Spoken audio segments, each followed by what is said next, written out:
Assalamualaikum warahmatullahi wabarakatuh. Hai semuanya, perkenalkan kita dari kelompok 4 dengan mata kuliah Ilmu Kealaman Dasar dan dosen pengampu Ibu Mima Nisma SEMM. Perkenalkan, saya Nurul Pertini dengan NPM 2023 1450904. Tentunya saya nggak sendiri teman-teman, saya bersama rekan saya. Halo guys, perkenalkan nama saya Seka Anita Septiani, NPM 2023 145000947. Kita akan membahas dua topik teman-teman. Yang pertama adalah mengkaji perkembangan ilmu pengetahuan alam, dan yang kedua adalah memahami ruang lingkup IPA dan dapat mengembangkan untuk tujuan pembangunan. Sebelum memasuki materi yang pertama, kita cari tahu dulu nih definisi ilmu pengetahuan alam. Ilmu pengetahuan alam adalah ilmu yang mempelajari tentang pengungkapan, rahasia, dan gejala alam, meliputi asal-usul alam semesta dengan segala isinya, termasuk proses, mekanisme, sifat benda, maupun peristiwa yang terjadi. Dalam perkembangan banyak proses yang penjelasannya memerlukan bantuan dari 2 atau lebih cabang ilmu, yang merupakan kombinasi dari cabang-cabang yang telah ada, seperti kimia fisika, biokimia, biofisika, dan geofisika. Pembagian IPA dalam berbagai cabang tersebut sebenarnya untuk lebih mempermudah mempelajari alam seisinya dari sudut pandang tertentu. Pembahasan pertama, mengkaji perkembangan ilmu pengetahuan alam. 1. Pengertian IPA klasik adalah IPA klasik merupakan suatu proses IPA di mana teori dan eksperimen memiliki peran saling melengkapi dan memperkuat. IPA klasik memiliki kajian yang bersifat makroskopik, yakni mengacu pada hal-hal yang berskala besar dan kaidah pengajiannya menggunakan cara tradisional. Ciri lain IPA klasik adalah lebih mendahulukan eksperimen daripada teori. IPA klasik secara umum sebagai contoh digambarkan pembuatan ragi tempe dan ragi tapis. Contoh lain, pembuatan gula kelapa merupakan proses fisika bersama-sama kimia yang telah tinggi tingkatannya. Juga pembuatan terasi, ikan asin, rendang, dan telur asin adalah merupakan karya IPA klasik. Ada contoh video pembuatan telur asin dan ikan asin nih teman-teman. Kita nonton sama-sama ya.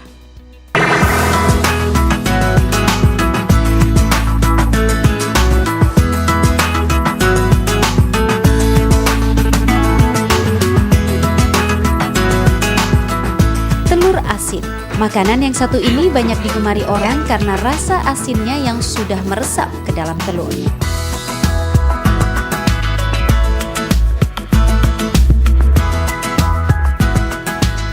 Setelah melihat langsung peternakan itik, saya pun penasaran ingin melihat pengolahan telur yang menjadi favorit ini. Diapain nih telurnya nih Pak? Untuk membuat telur asin sebenarnya sederhana saja. Pertama, telur harus diperiksa dulu apakah ada yang retak atau tidak. Ini ngapain kok harus diketok-ketokin dulu? Nah ini disortir. Disortir. Ada yang retak. Nah retak bisa. Nah, retak itu Emang ketahuan gitu? Udah bisa diasin. Oh gitu, ketahuan dari mana coba? Ketemuannya kayak gini. Cek gitu. Nah Itu ini masih? betul. Kalau Betul. cek ini ya retak. Ada. Retaknya ada. Nah, retak gitu namanya. Oke, coba. Gitu. Nah itu retak itu. Coba. Nah suaranya ada cek itu. Oh itu pecah? Nah, yang betul ting. Oh kalau yang retak tuh ada Cerak gitu. Ya bisa. Nah ini benar.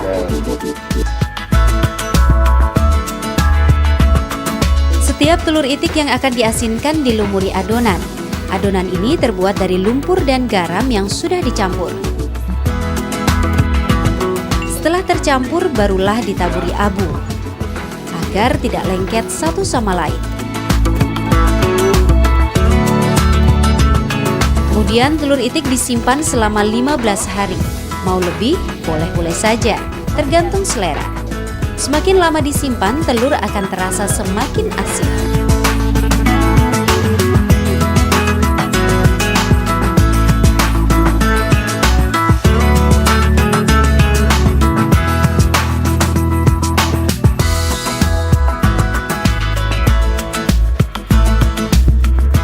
Kalau sudah mencapai waktu yang ditentukan, telur dibersihkan kemudian direbus selama kurang lebih 4 jam.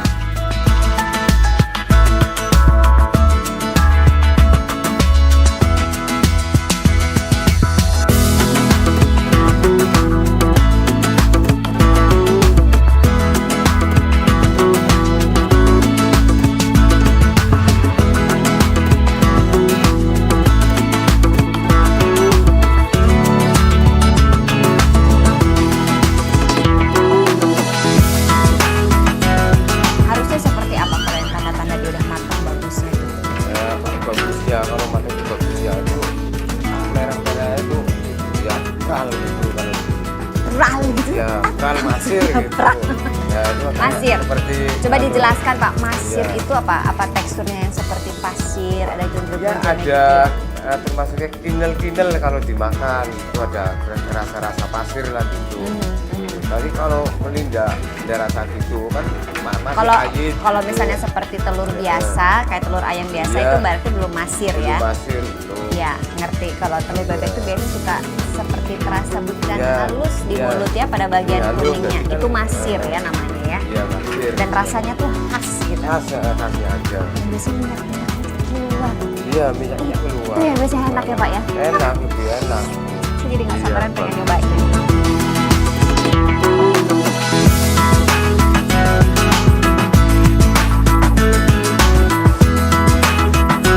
Boleh coba satu nggak Pak yang selagi hangat-hangat? Oh boleh. Boleh. Tapi ini kayaknya masih panas sih, bukan hangat. Nah, pakai Nanti tanganku pakai kebakar.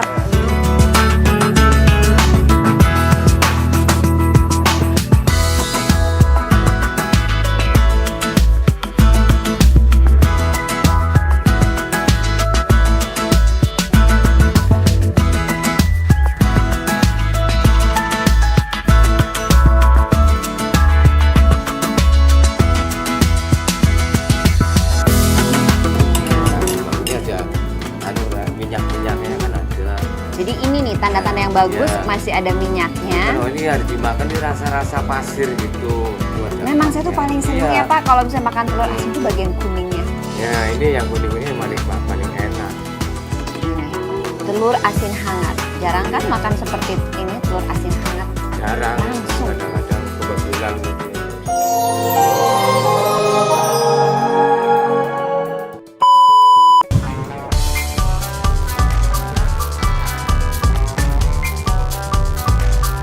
Waktunya kita intip pengolahan ikan asin nih.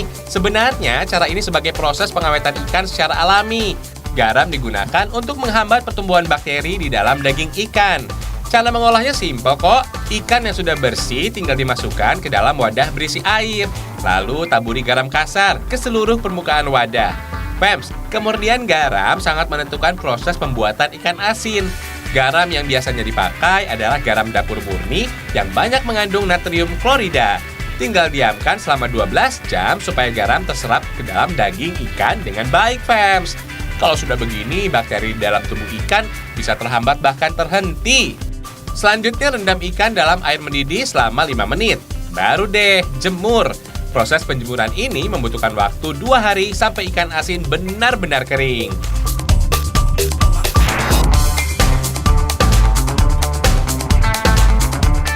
Dua, pengertian IPA modern adalah suatu proses IPA di mana penekanan terhadap teori lebih banyak daripada praktek. IPA modern muncul berdasarkan penelitian maupun pengujian dan telah diadakan pembaru yang dikaitkan dengan berbagai disiplin ilmu yang ada. Kegiatan yang berkaitan dengan fisika, biologi, kimia, biokimia, dan sebagainya merupakan hasil perkembangan IPA yang telah dinikmati oleh manusia. IPA modern diperoleh atas dasar penelitian dengan menggunakan metode ilmiah disertai pengujian berulang kali, sehingga diperoleh ilmu yang mantap, baik untuk terapan atau ilmu murni. Banyak contoh kegiatan IPA modern seperti pemanfaatan energi matahari untuk kegiatan yang berkaitan dengan listrik, untuk transportasi industri, rumah tangga adalah pemanfaatan boron untuk menimbulkan aliran muatan listrik atau elektron karena perbedaan panas sehingga terbentuklah sel pembangkit listrik. 3. Perbedaan IPA klasik dengan IPA modern adalah berdasarkan pengertian IPA klasik dan IPA modern yang dipaparkan di atas, dapat diketahui bahwa penggolongan IPA menjadi didasarkan pada konsepsi yang meliputi cara berpikir, cara memandang, dan cara menganalisis suatu gejala alam. Namun, pada IPA klasik, suatu pengetahuan didapatkan dari awal, yakni didasarkan dari hasil eksperimen yang dilakukan, dan kajian pada IPA klasik lebih dangkal karena terbatas pada media atau alat bantu penelitian. Sedangkan IPA modern, suatu pengetahuan diperoleh melalui eksperimen yang dilakukan dengan berkiblat pada teori yang telah ada dan dengan bantuan teknologi yang lebih canggih dan maju, sehingga diperoleh pengetahuan yang lebih mendalam mengenai suatu fenomena alam. Dengan kata lain, dapat disimpulkan bahwa IPA modern merupakan pengembangan dari IPA klasik. Pembahasan yang kedua, ruang lingkup IPA.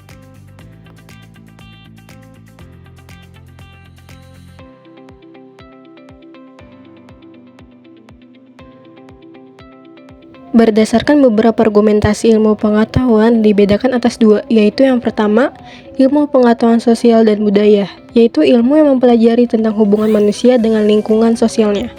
Cabang-cabang utama dari ilmu sosial adalah antropologi, yang mempelajari manusia pada umumnya, dan khususnya antropologi budaya, yang mempelajari segi kebudayaan masyarakat. Ekonomi, yang mempelajari produksi dan pembagian kekayaan dalam masyarakat. Geografi, yang mempelajari lokasi dan variasi keruangan atas fenomena fisik dan manusia di atas permukaan bumi. Hukum, yang mempelajari sistem aturan yang telah dilembagakan. Linguistik, yang mempelajari aspek kognitif dan sosial dari bahasa. Pendidikan, yang mempelajari masalah yang berkaitan dengan belajar, pembelajaran, serta pembentukan karakter dan moral. Politik, yang mempelajari pemerintahan sekelompok manusia termasuk negara. Psikologi, yang mempelajari tingkah laku dan proses mental. Sejarah, yang mempelajari masa lalu yang berhubungan dengan umat manusia. Sosiologi, yang mempelajari masyarakat dan hubungan antar manusia di dalamnya.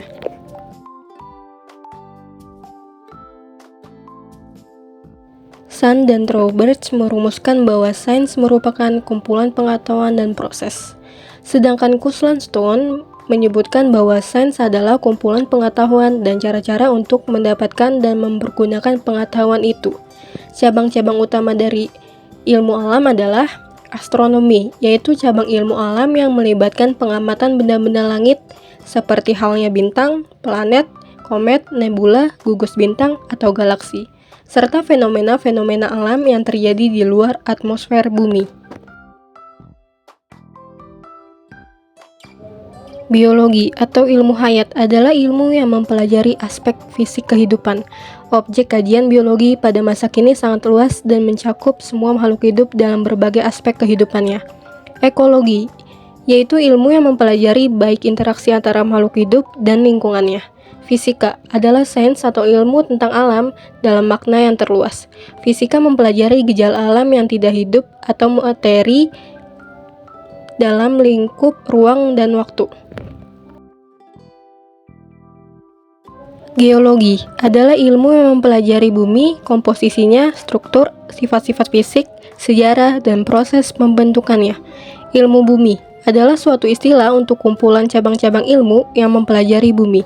Kimia adalah ilmu yang mempelajari mengenai komposisi, struktur, dan sifat zat atau materi dari skala atom hingga molekul serta perubahan atau transformasi serta interaksi mereka untuk membentuk materi yang ditemukan sehari-hari.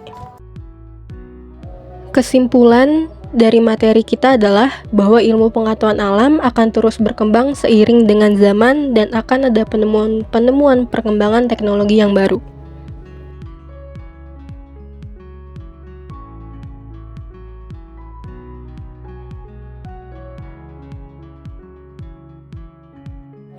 Selesai sudah materi pembahasan kelompok 4. Kurang lebihnya mohon maaf. Wassalamualaikum warahmatullahi wabarakatuh.